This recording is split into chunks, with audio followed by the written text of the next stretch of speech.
नमस्कार सर्वांना, माझ्या ब्लॉगमध्ये आपलं सर्वांचं स्वागत.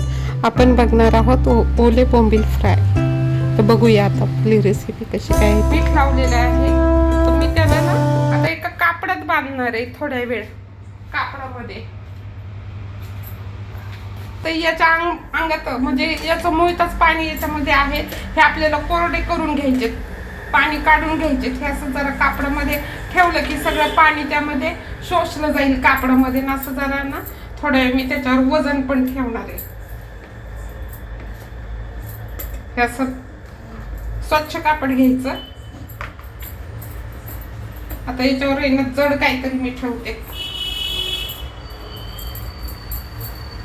याच्यावर आहे ना असं बांधून घ्या, असं ठेवून देणार आहे, म्हणजे याचं चांगलं पाणी हे होईल, नितळून जाईल. तोपर्यंत बोंबल्याला लावण्यासाठी काय घेणार आहेत आपण? त्याला लावण्यासाठी ना आपण फक्त आलं लसणाची पेस्ट थोडी घेणार आहे, हळद घेणार आहे, लाल तिखट आणि लिंबू, थोडंसं मीठ टाकून परत आपण त्यांनी सगळ्या बोंबल्याला लावून थोडं मॅरिनेट करायला आपण ठेवणार आहे. त्याच्यानंतर आपण फ्राय करणार आहोत. तर आज मी जेवण बनवणार आहे, बोंबील फ्राय आणि दाल खिचडी बनवणार आहे. तर नंतरच्या ब्लॉगमध्ये मी तुम्हाला दाखवते कशी बनवते ते. थोडं ते रेस्ट करायला ठेवले, हे करायला ठेवलेले पाणी. आपल्याला बोंबील फ्राय करायचे ना, तर त्याच्यासाठी मी तांदळाचं पीठ आणि कॉर्नफ्लोअर घेतलेले आहे, त्यामध्ये हळद टाकलेली आहे, त्यामध्ये आता लाल तिखट टाकते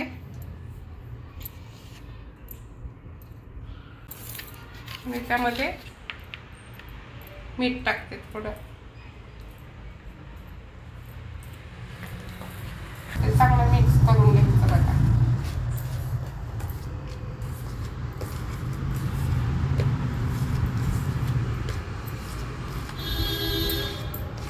हे बोंबील मी कापडात ठेवले होते ना, त्याचं पाणी आमचं निघायला, तर हे सगळं ओलं झालंय बघा.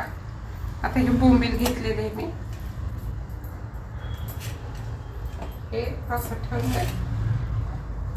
हे बोंबील मोठे मोठे आहेत, आपल्याला तळायला त्रास नको म्हणून याचे मी हे 2 तुकडे केलेले, उलटायला पण येतील.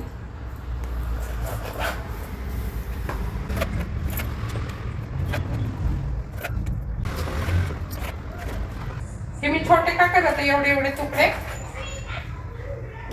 म्हणजे मला उलटता येतील. ते मोठे मोठे.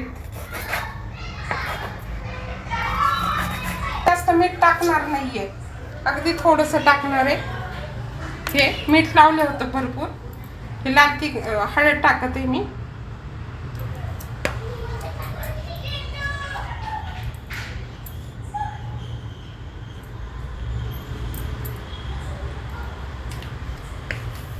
हे टाकत आहे.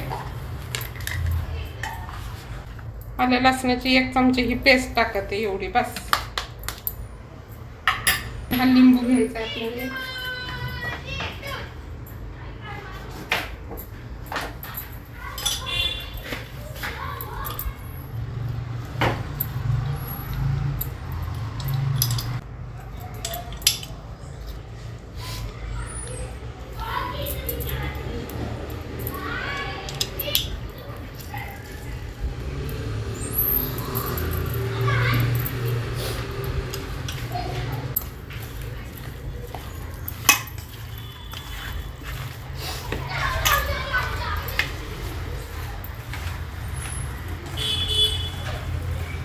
असं लावायचं याला आणि थोड्या वेळ ना मॅरिनेट करायला ठेवून द्यायचं. आणि त्याच्यानंतर मी तळायला घेणार आहे. कोरडे झालेले आहेत ते, आपण कापडात ठेवलं होतं ना, तर त्याच्यामुळे त्यातलं पाणी निघून गेलेलं आहे, म्हणजे ते कुरकुरीत होतील, छान लागतात हे. जरा ठेवून देऊ.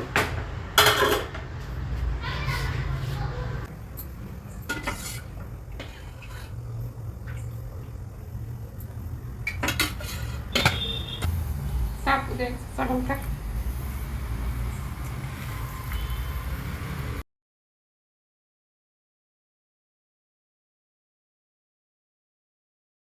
त्याच्यात बुडून आहे ना तेल टाकले बघा.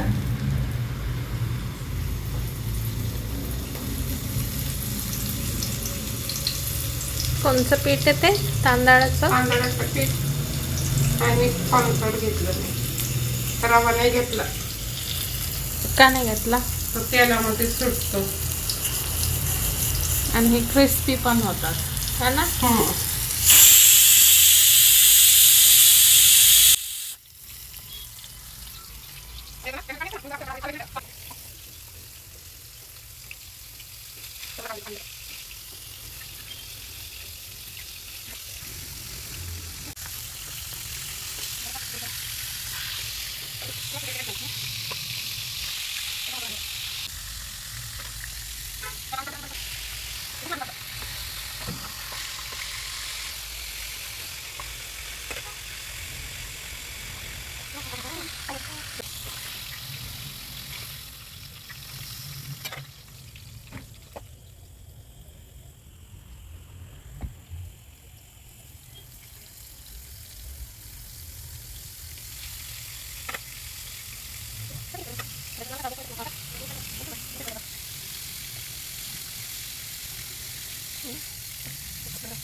एकदम मस्त झाला. टेस्ट केलं मी. क्रिस्पी पण.